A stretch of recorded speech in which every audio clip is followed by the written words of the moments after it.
நேற்று வந்த காலம்லாம் இப்போ முளைச்ச காலம்லாம் இப்போ வந்து இதை அழிக்கின்றோம் என்று சொல்லுகிற தகுதி இல்லாதவர்கள். கொரோனாவாக இருந்தாலும் சரி, நாட்டு மக்களுடைய வளர்ச்சியில் திராவிட முன்னேற்ற கழகத்தில் எப்போதும் பங்கு உண்டு. அவர்கள் வித்திட்டதான் இன்றைதான் கல்லூரி படித்து கொண்டு நாகரிகமாக வளர்ந்து இப்போ அந்த இங்கே படிப்பறிவு பெற்ற காரணத்தால் உலக நாடு அளவிற்கு தமிழர்கள் சென்று வாழக்கூடிய வாய்ப்பு உருவாக்கப்பட்டு இங்கே இப்போது இருக்கிறார்கள். ஆக இந்த படிப்பு கல்வியை பொறுத்தவரையில் இந்த அளவுக்கு ஒரு முன்னேற்றத்தை கொடுத்தது திராவிட முன்னேற்ற கழகம், கலைஞர் அவர்கள் ஆட்சி காலத்தில்.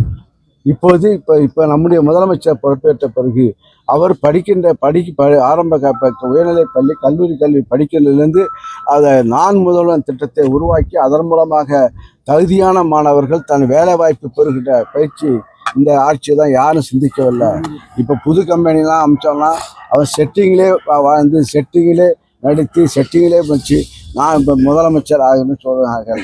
ஆனால் முதல்வர் மு.க. ஸ்டாலின் அவர்கள் மாணவர்களை படிக்கும்போதே அவர்கள் அந்த நான் முதல்வன் நான் அந்த படிப்பிலே முதல்வனாக மாறுவேன் என்ற உணர்வை ஊட்டுகின்றார்கள். அதான் திமுக கொடுத்த வாக்குறுதிகளை பலவற்றை நிறைவேற்றலன்னு சொல்லிட்டு நயினார் நாகேந்திரன் காஞ்சிபுரத்தில் வந்து குற்றச்சாட்டு. நயினார் நாகேந்திரன் அவர் தலைவர் ஆயிட்டாரு, அவருக்கு அவரே சொல்றாரு நல்லவர் தான் சொல்றாருல.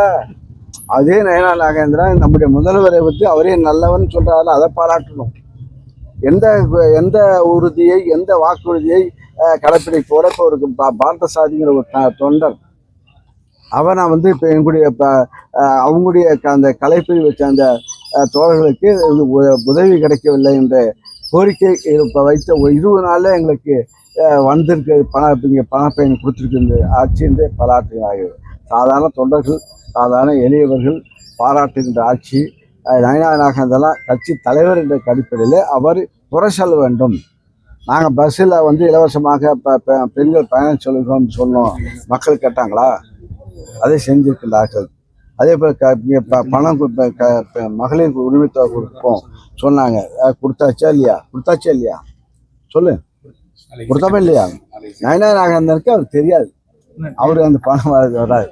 நேற்று அதிமுக பொதுக்குழு கூட்டத்தில் புள்ளி விவரங்களை வச்சு எடப்பாடி 200 தொகுதிகளை கைப்பற்றுன்னு சொல்லியிருக்காரு. அவங்க வந்து வேற வழி, அவங்க கட்சிக்கு அந்த கம்பெனி வந்து கூடாரம் கலையுது. அந்த கூடாரத்தை கலைக்கிறதுக்கு தடுக்கிறதுக்கு நாங்கள் வரோன்னு சொல்லி நாக்கில் தேடம் தடுறாங்க.